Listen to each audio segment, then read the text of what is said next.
My name's Bob Mettler, and I am from the Somerset County part of District 17, which is Franklin Township.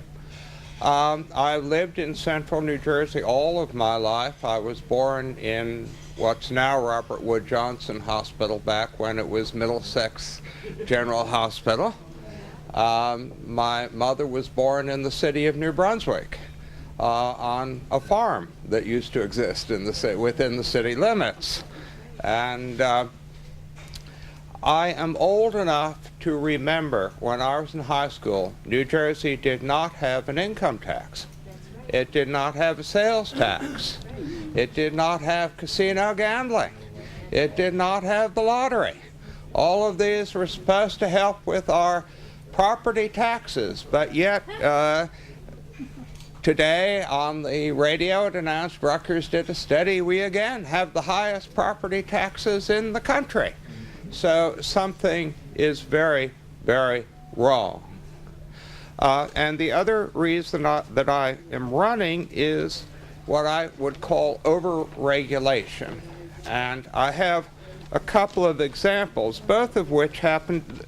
These are two bills that were put forward in the Assembly. They've not been passed yet. And in the Senate, in the Assembly, they were put forward by Upendra Shivakula, who is one of the people that Carlo and I are running against, and in the Senate sponsored by Bob Smith, who Jordan is running against. The first is requires municipal certification of installation of automatic rain sensors on lawn sprinklers as a condition of the transfer of residential property.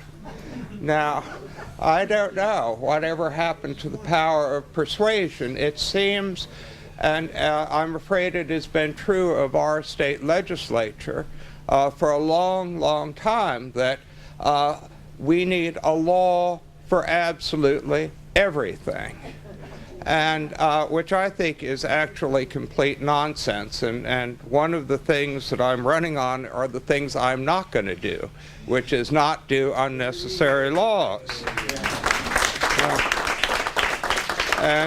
And the second proposed piece of legislation requires licensed home inspector to report on energy rating for each home inspected for buyer in contemplation of purchase. Now, this is going to work against older homes, which are not as energy efficient as modern homes. And this is actually a kind of cruel thing. Both of these are, because sadly with our economy there are people that are now forced to sell their homes. And they certainly do not have the money to make the improvements that might be required. You know, there used to be this thing, buyer beware, and especially when you're buying a house, most people do due diligence so that they do know what they are getting into. So again, I think an unnecessary piece of legislation, but this is the kind of thing that Shivakula and Egan and Smith just love to do. They need to justify their big buck salaries by doing stuff, whereas sometimes it would be better if they didn't do stuff. And thank you very much for your patience, and nice to meet you.